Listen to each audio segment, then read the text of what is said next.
AITAH for making my husband choose between me and his mistress.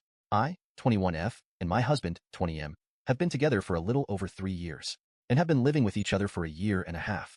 Recently, I found out about an affair he has been having with one of our mutual friends. Let's call the mutual friend Sue. Sue had been friends with him since a few months into our relationships. She would always join us to hang out and play games together and so on. Sue and I became friends quickly, but this is where things take a turn. She started to pull back from wanting to hang out with me, or even both of us together.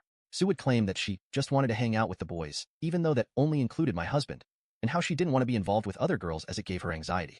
Although being bitter about the situation, I understood and gave her the time to hang out with my husband and space away from me. I found out about the affair while my husband was in the shower and left his phone unlocked and in the room with me. She had called him, so I picked up. Without letting me get a word in, she started going off about how he was going to call her when he was in the shower to have sexy time and how she couldn't wait for him to come over to her house tonight. I hung up immediately. I couldn't believe he would do that and thought it was a prank call and left it at that. Until later that night, he had randomly left the house with his computer open. I know I shouldn't have, but I went through their messages as his computer gets his text messages as well. This affair had been going on for about a year, and it's to the point that they are sending lovey quotes back and forth to one another and telling each other they love one another every day. He would also sleep call with her because she was in a bad state of mind very consistently.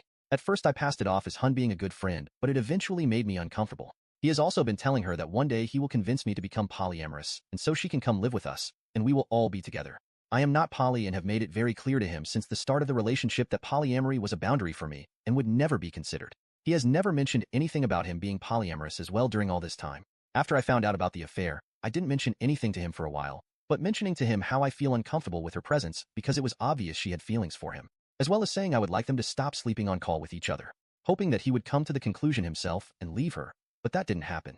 It was eating me apart inside, so I finally confronted him about it. He told me he was just being selfish and how he loved both of us. I told him that I had made it clear before we got married that I would never be open to an open relationship or polyamory due to past relationships. He got upset asking how I found out and that I shouldn't be snooping through his stuff. I left the house after that and got a hotel room so I wouldn't be around him while he was so angry. He texted me the next day, asking if we could talk about it all and where we go in the future. After a long talk of why he cheated and what all happened, he told me that he didn't want to lose me and that he would kill himself if he lost me over his mistake. That's when I told him I would not continue to come around to be in his life if he doesn't kick her out of his life. I told him I would be open to fixing things, but would not be able to trust him again with her still in his life. He again got very angry and said I couldn't do this to him, and I was ruining his chances of being happy. Now on to the next story. Story 2. AITAH for ghosting my cheating fiancé? So, I basically did what the title says, but for context. I, 27F, dated my ex-fiancé Jonathan, 29M, for 4 years, and we had been engaged for a couple of months. It was a good relationship, and I truly thought I would spend the rest of my life together, but I guess I was just too naive to see the truth.